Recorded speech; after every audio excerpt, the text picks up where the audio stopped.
Hello po sa inyo lahat. Magandang umaga. Ngayon po ay araw ng Sabat na ipinagkaloob po rito sa Lunduyan ng Hangga, Bulacan, Pambong. Kahapon po ay bumaba ang dakilang Ama dito sa kaharian ng langit. At talaga pong sa mga sinabi ng dakilang Ama, ipinaramdam po niya at talagang makikita mo sa kanya mga pananalita na talagang sobra-sobra po ang galit ng dakilang Ama sa sanlibutan. Dahil karamihan ng tao talagang winawalang halaga na ang lumalang sa kanila. Winawalang halaga ng mga tao ang lumalang sa kanila. Wala nang paggalang sa Diyos, wala nang pagrespeto sa Panginoon. Kaya nga po, siguro kung nakikita natin, tumingin po kasi kayo sa social media. Tingnan ninyo kung ano yung nangyayari sa iba't ibang panig ng iba't ibang mundo, iba't ibang panig ng iba't ibang bansa. Kung titingnan nyo, niyayanig na po sila. Niyayanig na sila ng kapangyarihan ng Diyos. Hindi ko lang po alam kung ang mga tao na niyayanig ng Diyos ay nakakaramdam ng takot. Kung nakakaramdam man lang ba ng pagkasindak, sana man lang ay maramdaman nila yung pagkatakot sa Diyos. Dahil kung hindi po natin ito gagawin, hindi po titigil ang mga parusa na to. Dahil ayon po sa Ama, ibinababa niya ang mga kaparusa na to. Dahil sa mga ginagawang kasamaan ng sangkatauhan. Wala nang gumagalang sa Diyos, walang nakikinig ng ebanghelyo ng ating Panginoon. Walang nakikinig ng mga mensahe ng mga banal na espiritu. Mas nais pa ng mga tao ang gumawa ng mga walang kabuluhang bagay, ang manood ng mga walang kabuluhang bagay. Hindi man lang sila nag-isip na mag-isip ng mga bagay-bagay para sa ikaliligtas na kanilang mga kaluluwa. Hindi man lang sila nag-isip ng para man lamang sa ikaliligtas na kanilang mga sarili. Kung sakali dumating ang mga kasakunahan na to. Kung makikita po ninyo, sa bawat, hayaan nyo po, ipopost ko po yan. Ipapaalam ko lang po sa kasangkapan na nagumanak. Kasi po, tandaan po ninyo, hindi po makakababa ang mga banal na espiritu kung wala po silang gagamiting mga kasangkapan. Sila po yung mga tinatawag na mga propeta. Sila yung mga tinatawag na mga luklukan, templo, tabernakulo. Isa lang po yan. Sila po yung lupang tungtungan na sinasabi sa awit 99. Sambahin nyo ang kanyang tungtungan. Siya'y banal. Kaya po mga kapatid ko sa pananampalataya, panahon na rin po para malaman ninyo na ang dakilang Ama po ay bumababa at nagmemensahe sa kaharian ng langit. Marami po mga banal ang bumababa sa kaharian ng langit. Matagal ko na rin po itong inihahayag sa lahat ng mga tao, subalit karamihan ng tao walang pinaniniwalaan kundi yung kanilang mga sari-sariling paniniwala. Paano na lang kung yung mga pinaniniwalaan nyo, yan pala ang magagaguide sa inyo sa inyong pagkapahamak. Na kung dumating yung isang taong naghahayag ng katotohanan na magbibigay sa inyo ng daan para sa inyong pagkaligtas, hindi lang ng inyong kaluluwa, ng inyong mga kamag-anak, hindi lang ng mga personal nating mga buhay, pangkalahatan po to. Dahil ito po yung isa sa bilang aming pag-ibig sa inyong lahat na para maalaman ninyo na hindi lamang po kami yung naghahangad na magkaroon ng kaligtasan. Ang nais namin sa sangkatauhan ay maakay po namin kayong lahat sa kaligtasan. Although marami po ang nagsasabi, pumasok ka sa amin, ligtas ka. Paano mo masasabing maliligtas ka ni minsan yung panakausap ang Diyos? Sige nga, paano mo malalaman na ikaw ngay maliligtas kung minimisan hindi mo nakausap ang Panginoon?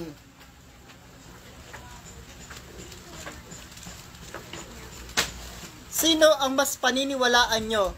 Yung mga tao nakakausap ang Panginoon, ang Ama, ang mga banal na Espiritu na bumababa at sila po'y nakikipag-usap, hayagan na nagpapakahayag sa kanyang mga lingkod, o yung mga taong puro salita lang at hanggang salita lang ang kanilang mga ginagawa? Sino po ang mas paniniwalaan nyo? At kung kayo po'y nagdududa sa lahat ng mga sinasabi namin, pumunta po kayo dito, magsuri po kayo. Magsuri kayo sa Kaharian ng Langit para maalaman ninyo yung mga sinasabi namin. Para huwag kayong hatol ng hatol. Pumunta kayo rito. Dahil panahon na po para mahayag na yung lahat ng mga katotohanan. Alam ko naman po kung bakit yung mga ibang pananampalataya na yan ay naninira lamang dahil walang nangyayari at nagaganap sa kanila na mga pagbaba ng mga banal na Espiritu.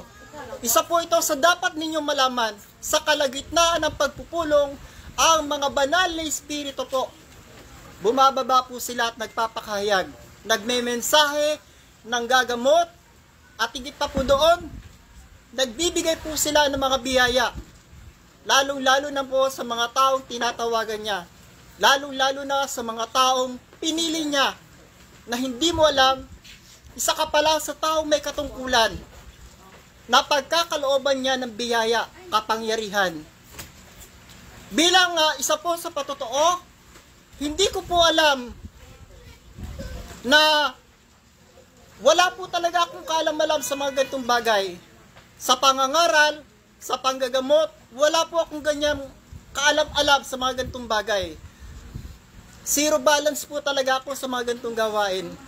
Pero hindi ko po alam, mayroon pala akong isang katungkulan na tatanggapin sa Kaharian ng Langit. Na ang akala ko, nung tumanggap ako ng tungkulin dito, akala ko magsasamba lang ako, hindi po pala. Dahil nung tinanggap ko yung tungkulin na to, sila na po yung humawak sa buhay ko. Sila na yung parang naging driver ng buhay ko. Kung ano yung inuutos nila, yun ang sinusunod ko. At yun lamang ang ginagawa ko. Kaya dito po sa Kaharian ng Langit, dito nyo po malalaman na ang Diyos na aming sinasamba ay Diyos na buhay. Hala.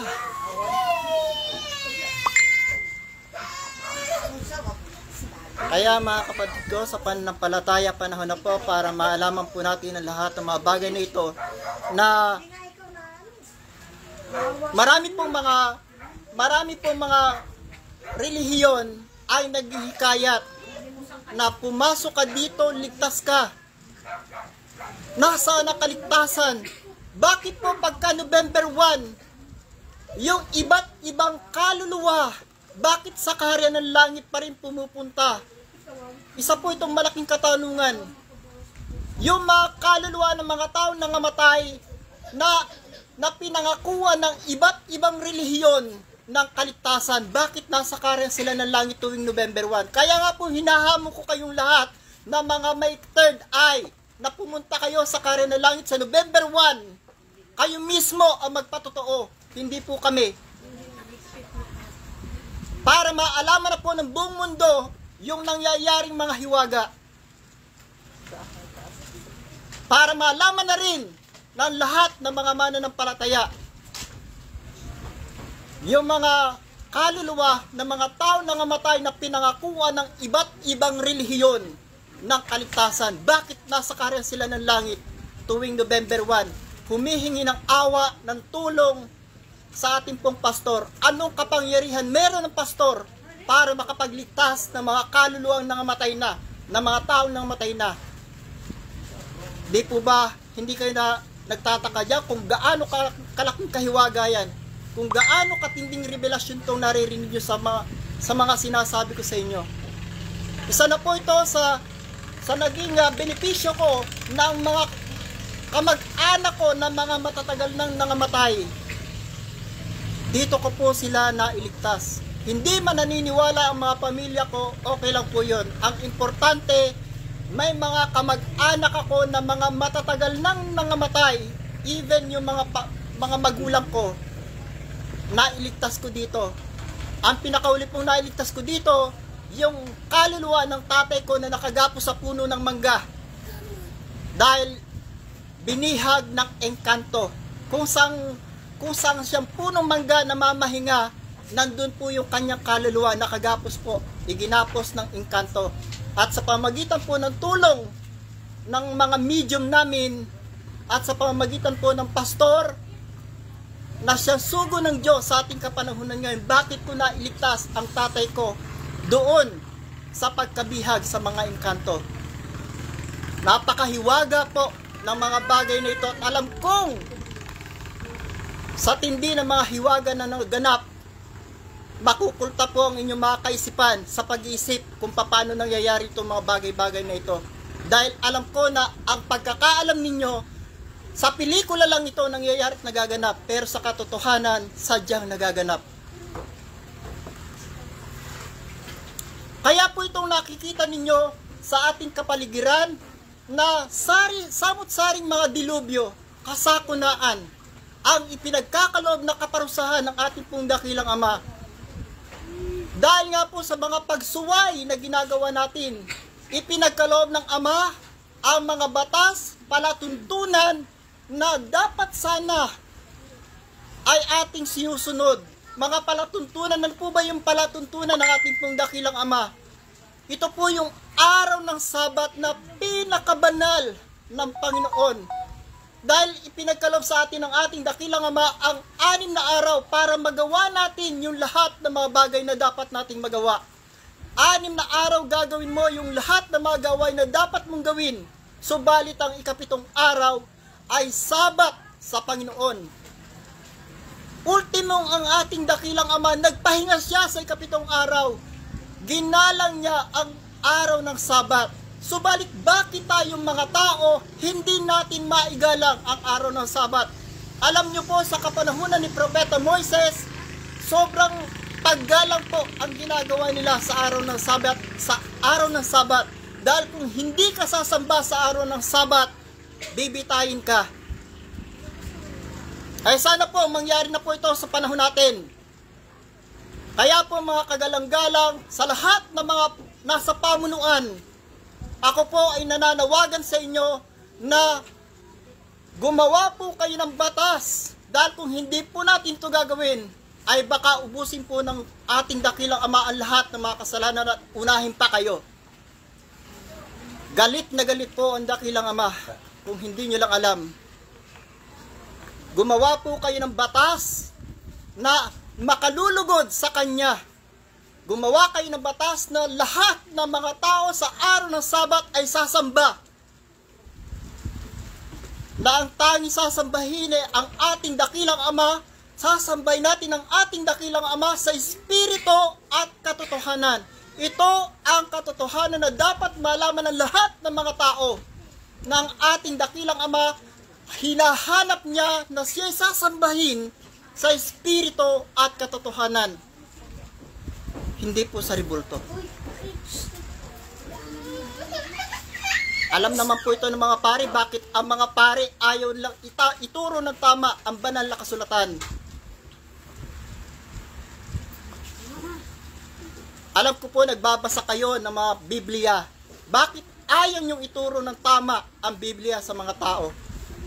Alam na alam ninyo na ang dakilang Ama ay galit na galit sa mga ribulto. Dahil hindi raw siya ribulto para sambay nyo sa isang ribulto. Kaya nga po pinapaalam namin sa inyo yung mga bagay na ito. Dahil ayaw namin na tayong lahat, kayong lahat na mga tao mapahamak. Kaya po ito, sasabihin ko sa inyo katotohanan, wala pong pari at papa ng Roma na nakarating na kalangitan. Yan pong sinasabi ko sa inyo katotohanan. May magpapatotoo po niyan. Dahil meron po kaming mga medium na nakakakyat ng kalangitan. Mahiwaga rin po ito.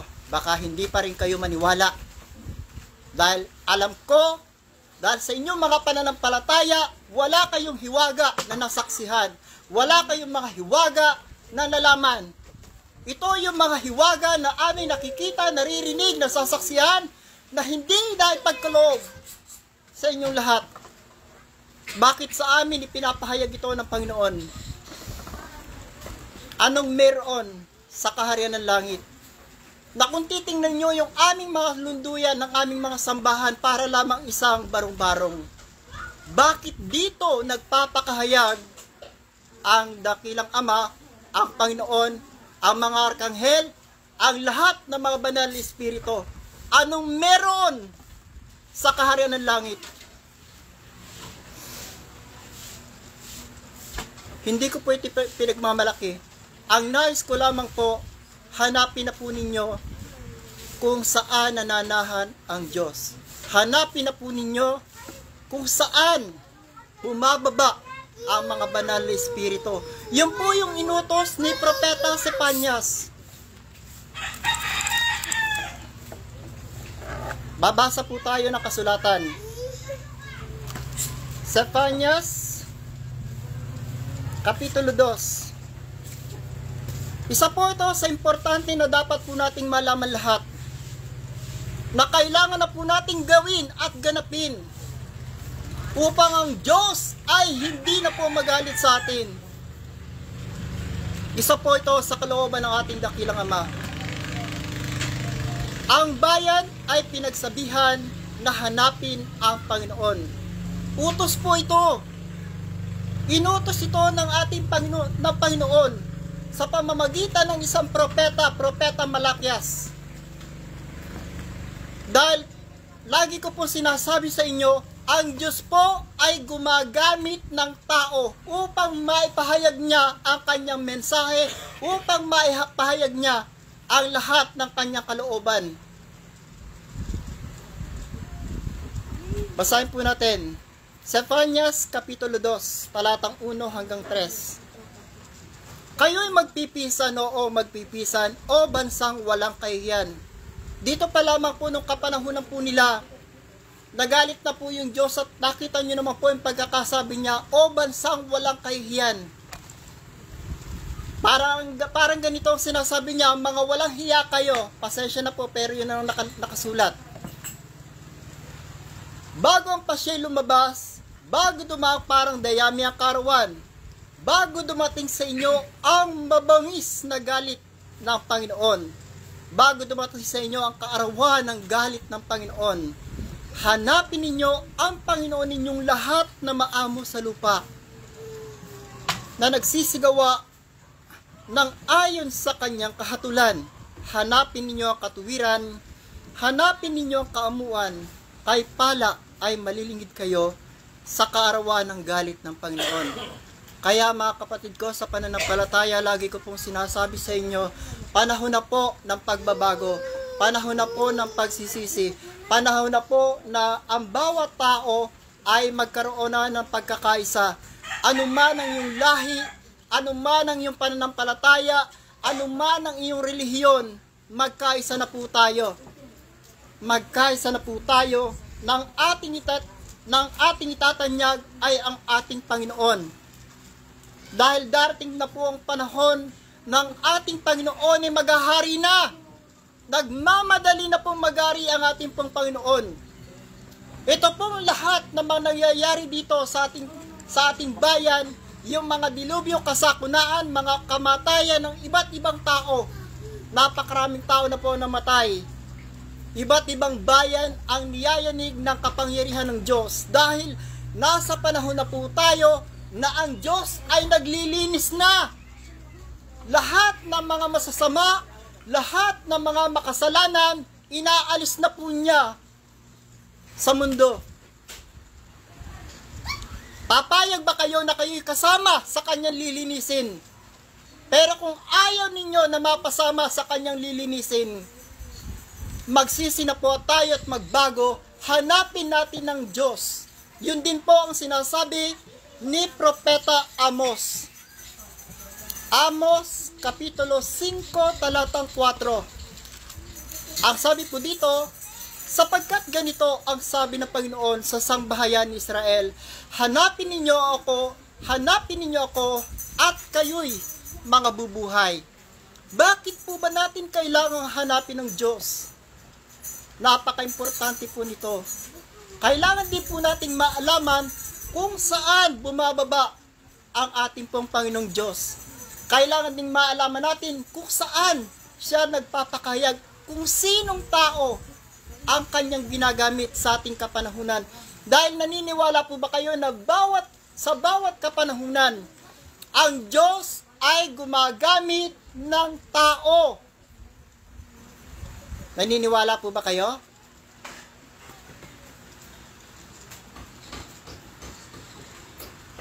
Kung hindi kayo naniniwala, bakit po si Propeta Moises ginamit ng Diyos?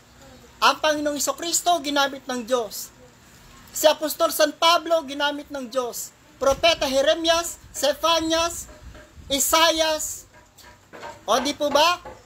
Ang Diyos ay gumagamit ng mga taong yung mga taong magpapagamit sa Kanya. Pero sa panahon po natin ngayon, naniniwala ba kayo na ang Diyos ay may taong ginagamit sa ating kapanahunan ngayon?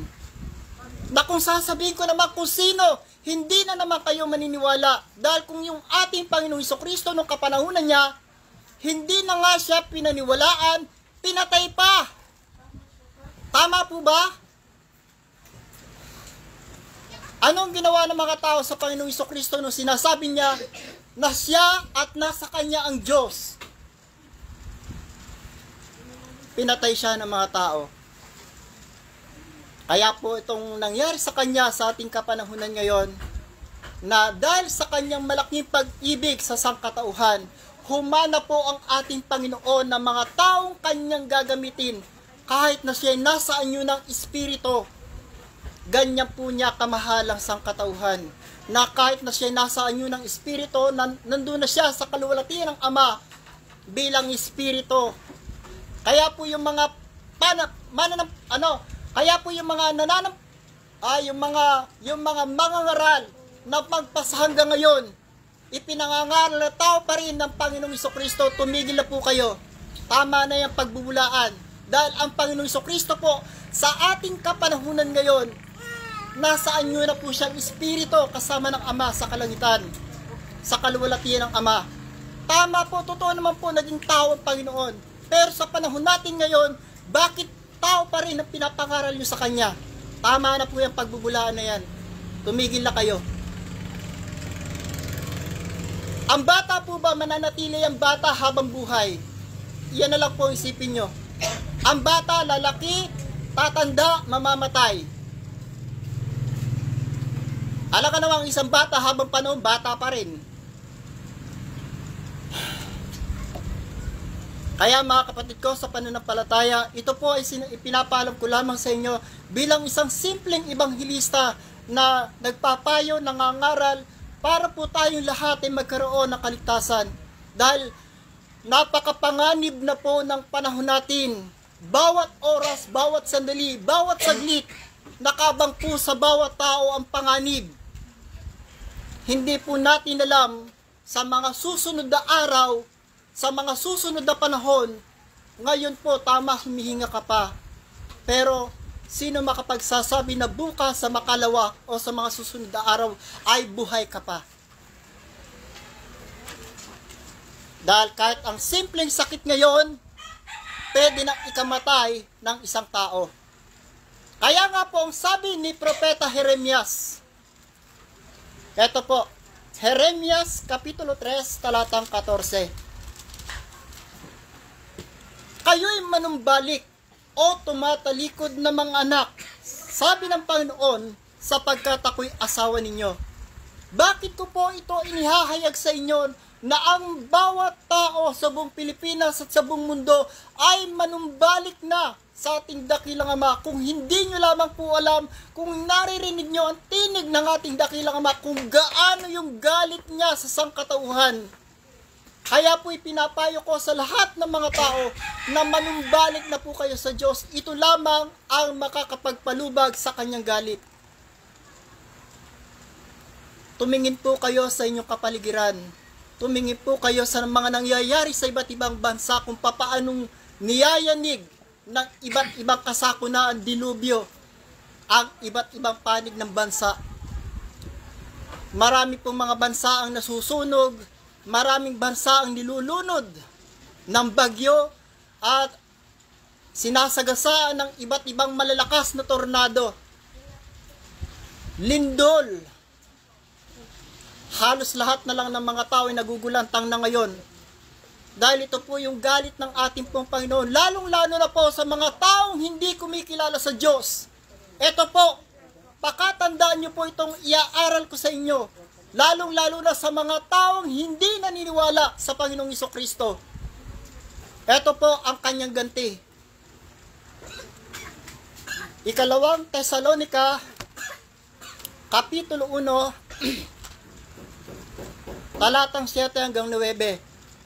Dahil magpasa hanggang ngayon, sa kabila ng mga paghihirap, sakripisyong ginawa ng ating Panginoon sa lahat ng mga tao, na ang mga tao ay kanyang iniligtas sa kamatayan nung kapanahunan niya, hindi pa rin nyo siya pinaniwalaan. Eto na po ang ganti ng Panginoon. Hindi nyo po alam na isa ang Panginoon sa gumaganti sa mga taong hindi siya kinilala, sa mga taong hindi siya inibig, sa mga taong magpasangga ngayon ay hindi pinakikinggan at hindi siya pinaniniwalaan. Ang sabi po niya dito, ikalawang Tesalonica, Kapitulo 1, talatang 7 hanggang 9. At kayong mga pinigati, bigyan kasama namin ng kapahingahan sa pagpapakayag ng Panginoong Hesus mula sa langit na kasama ang mga anghel ng kanyang kapangyarihan na nasa nagniningas na apoy. Ibig sabihin, nasa nagniningas na apoy, galit na galit po ang Panginoon sa mga taong ayaw makinig ng kanyang ebanghelyo, sa mga taong hindi siya pinaniwalaan, sa mga taong ayaw siyang tanggapin, na maghihiganti sa hindi nagsisikilala sa Diyos at sa kanila na hindi nagsisitalima sa ebanghelyo ng ating Panginoong Hesus, na siyang tatanggap ng kaparusahan na walang hanggang kapamakang mula sa harapan ng Panginoon at mula sa kaluwalhatian ng kanyang kapangyarihan.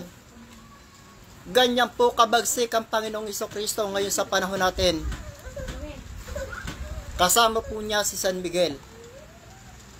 Mahiwaga po ang Biblia. Tandaan po natin, ang Biblia, Diyos po yan.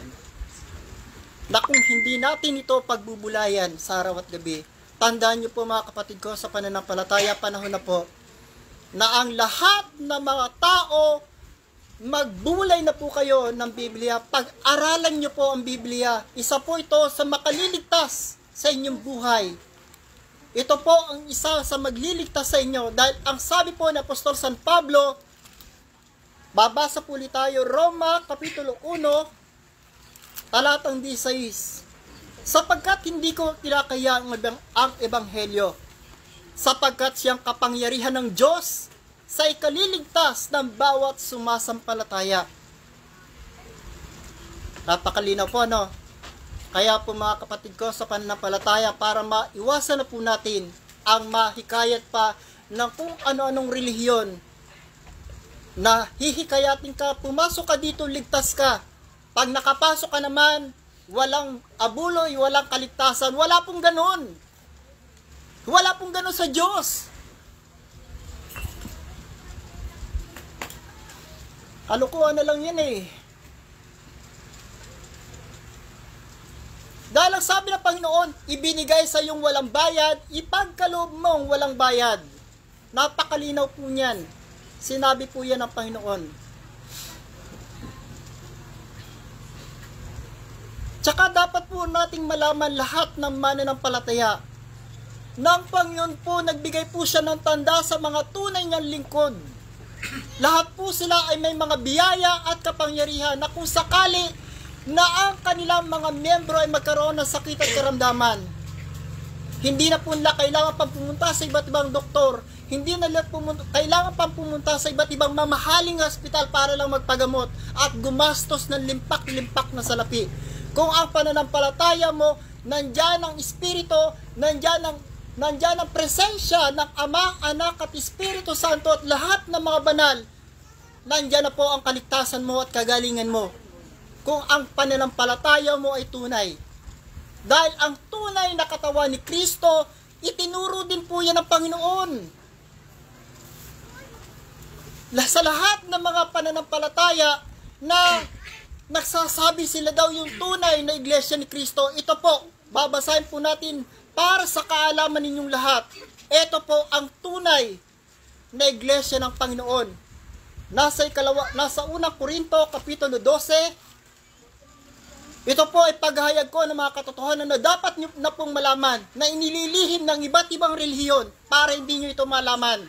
Kailangan nyo na po itong maalaman lahat. Unang Korinto, Kapitulo 12, talatang 27 hanggang 28. Ito po yung tunay na iglesia ni Kristo. Kayo nga ang katawan ni Kristo at bawat isa'y sama-samang mga sangkap niya. Hindi po ba napakalinaw? Plural po yung ginamit. Kayo nga, kayo. Lahat ng tumanggap sa Panginoong Jesucristo ay sama-samang mga sangkap niya. At ang Diyos ay naglagay ng ilan sa iglesia. O kita nyo na po, ang Diyos po yung naglalagay, nagtatalaga ng mga taong kailangan sa isang iglesia. Hindi po tao ang nagtatalaga. Kagaya na lamang po na sinasabi namin, yung sugo, hindi po tao ang nagtatalaga niyan. Diyos po ang nagtatalaga niyan, ang Panginoon at ang dakilang Ama. At ang sugo po na sinasabi namin, may kapangyarihan po yan at karunungan ng Diyos. Ang korona ng Panginoong Jesucristo nasa ulo niya.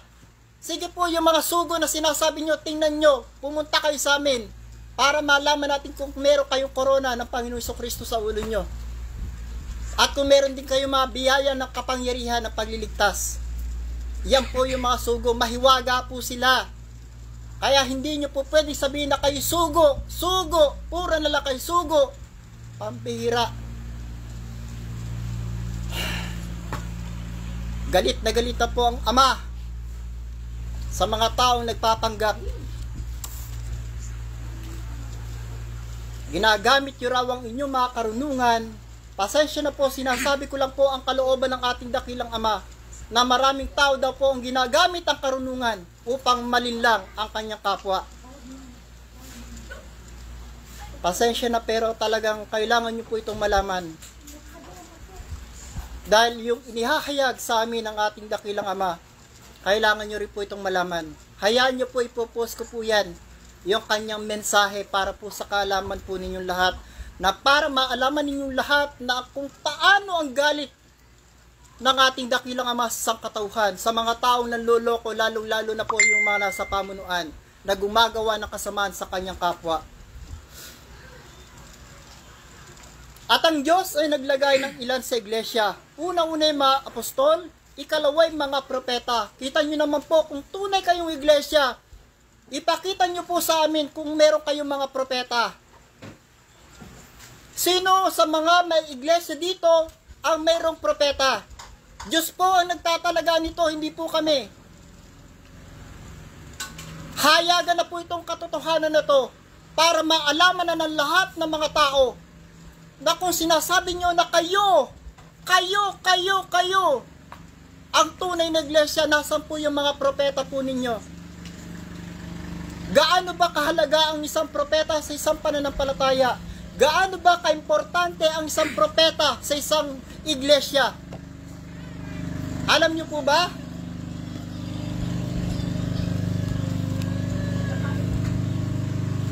Una-una yung mga apostol, ikalawa yung mga propeta, ikatlo yung mga guro, saka mga himala at mga kaloob na pagpapagaling. O kita nyo naman po, kompletos ricados po. Kapag ang Diyos ay nagtalaga, kompleto po yan, walang labis, walang kulang. Kung tunay na kayo nga ang iglesia, mayroon bang himala sa inyo? Meron ba kayong mga pagtulong, pagpapagaling, mga kaloob na pagpapagaling sa inyong mga membro para ang bawat membro na ninyo na nagkakasakit, hindi na po kailangan pang magpunta pa sa iba't ibang doktor at iba't ibang ospital dahil ang kagalingan nila ay nandun na po sa kanilang iglesia. Kaya nga po ito lagi ko sinasabi kung babasahin nyo po yung Marcos Kapitulo 16 talatang 17. Nandiyan po ang mga tanda sa mga tunay na mananampalataya ng Panginoon, yung kanyang mga tunay na lingkod, na pinagkalooban niya ng kapamahalaan ang bawat lingkod niya, na binigyan niya ng mga biyaya, kapangyarihan upang makapagligtas, makapanggamot, makapagpagaling ng mga miyembro nila. Ganyan po ang pastor. Siya po ang manggagamot ng lahat ng manggagamot. Dahil kami na mga manggagamot na kapag kami ay hindi namin nakakaya yung mga kalaban namin, siya po ang kalaban at tumatalsik po sa kanya lahat ng mga masamang espiritu. Ultimo, ang 4 na hari ng sulok ng lupa, hindi po umbra sa pastor. Ganyan po kakapangyarihan ng pastor. Kaya po yung mga nagpapanggap na sugo ay malapit na po kayong kalusin. Kaya tumigil na po kayo sa mga pagpapanggap. Dumating na po at nagpakilala na yung tunay na sugo. Kaya mga kapatid ko, sa pananampalataya, panahon na po ng pagbabago, panahon na ng pagsisisi, panahon na para tayo ay magkaisa. Sinasabi ko po yung lahat ng mga bagay na ito para matapos na po ang galit ng Ama sa sangkatauhan. Na sinasabi ko po na ang lahat, anuman ang iyong lahi, anuman ang iyong pananampalataya, anuman ang iyong relihiyon, anuman ang iyong nakagisnang kaugalian, anuman ang iyong nakagisnang tradisyon, magkaisa na po tayo. Magkaisa tayo na hanapin natin ang ating dakilang Ama. Hanapin natin kung saan siya nananahan. Hanapin natin ang ating Panginoon. Dahil kung siya ay ating matatagpuan, sabi nga po ni Propeta Amos, at kayo'y mga bubuhay. Ito po yung aking pong huling mensahe para po sa ating lahat. Ito naman po ay tinuro ni Apostol San Pedro. Dahil bawat tao na mamamatay sa kalupaan, lahat po tayo ay dadaan at haharap kay San Pedro doon sa pintuan ng langit. Ito po yung kanyang ipinayo na dapat pong sundin natin ang kanyang payo para po ito sa ating lahat ng mga tao. Ang sabi po ni Apostol San Pedro, unang Pedro Kapitulo 3, talatang 10. Napakaganda po ng pinapayo ng ating pong kagalagalang na apostol. Ang sabi po niya rito, umpisa na po natin sa 8. Katapus-tapusan, kayong lahat ay magkaisang akala, madamayin, mga ibigang tulad sa magkakapatid. Ito po yung sinasabi ko sa inyo, anuman ang iyong lahi, anuman ang iyong pananampalataya, anuman ang iyong relihiyon, anuman ang iyong paniniwala. Ang sabi po ng kagalang-galang San Pedro, mga ibigang tulad sa magkakapatid, mga mahabagin, mga mapagpakumbabang pag-iisip, na huwag ninyong gantihin ng masama ang masama o ng pag-alipusta ang pag-alipusta, kundi ng pagpapala, sapagkat dahil dito kayo'y tinawag upang kayo'y magmana ng pagpapala. Ano po yung pagpapala na ipamamana sa atin ng Panginoon? Na ang bawat isa po sa atin, na kung tayo magmasunurin sa ating pong Panginoon, sa ating pong dakilang Ama, tayo magmamana ng buhay na walang hanggan. Tuloy po natin, sapagkat ang magnais sumibig sa buhay at makakita ng mabubuting araw, ay magpigil ng kanyang dila sa masama. Lalong-lalo na po sa mga nagmamarites dyan. Okay lang po na magmarites ka, pero yung imamarites mo, salita ng Diyos. Sige, magtalak ka na magtalak, maghapon at magdamag. Pero, ang imamarites mo, yung salita ng Diyos. Kalulugdan ka ng ating pong Panginoon. Dahil yan ang hinahanap ng ating Panginoon, yung mga taong madadaldal. Dahil sino po ba yung kilala nyo na pinakamadaldal? Walang iba kundi yung ating Panginoon Jesucristo. Di po ba napakadaldal ng ating Panginoon Jesucristo? Pero ang kanyang idinadaldal ay ang kanyang ebanghelyo sa ikaliligtas ng bawat taong sumasampalataya. Ganyan din po ang gawin natin. Gamitin po natin ang ating dila sa pagpapakahayag ng salita ng Diyos. Gamitin natin ang ating dila sa pagpuri, sa pagsamba, sa ating pong tapat na pananampalataya sa ating pong dakilang Ama. Sabi po dito, sapagkat ang magnais sumibig sa buhay at makakita ng mabubuting araw, ay magpigil ng kanyang dila sa masama at ang kanyang mga labi ay huwag magsalita ng daya. Kaya po sa mga reporter na nagpapabayad, pasensya na po, tama na po yung mga ginagawa ninyo na hindi nyo iahayag yung mga katotohanan. Galit na po sa inyo si Tatay Eduardo Miranda. May kalalagyan daw po kayong lahat, sabi ni Tatay Eduardo. At hindi pa po yan. Basahin nyo po yung Apokalipsis Kapitulo 21 talatang 8 kung saan mapupunta yung mga taong sinungaling. Diretso po sila sa impyerno. Nakalagay po yan doon. Basahin nyo na lamang po. At ang kanyang mga labi ay huwag magsalita ng daya. Napakaganda po na ipinapayo po ng ating pong kagalang-galang na Apostol San Pedro para po ito sa ating lahat. At tumalikod siya sa masama at gumawa ng mabuti. Dahil tayo pong lahat ng mga tao, lahat ng ginagawa natin dito sa ibabaw ng lupa, maging ito'y mabuti o maging ito'y masama, ilalagay po yan ng Diyos sa kahatulan. Meron po tayong mga timbangan doon sa kalangitan. At tumalikod siya sa masama at gumawa ng mabuti. Hanapin ang kapayapaan at kanyang sundan. Doon po tayo sa kung saan may kapayapaan. Doon tayo sa kung saan naroroon, bumababa ang mga banal na espiritu. Dahil kapag bumababa ang mga banal na espiritu, ang kanilang mga bungad, kapayapaan, kapayapaan, kapayapaan sa inyong lahat.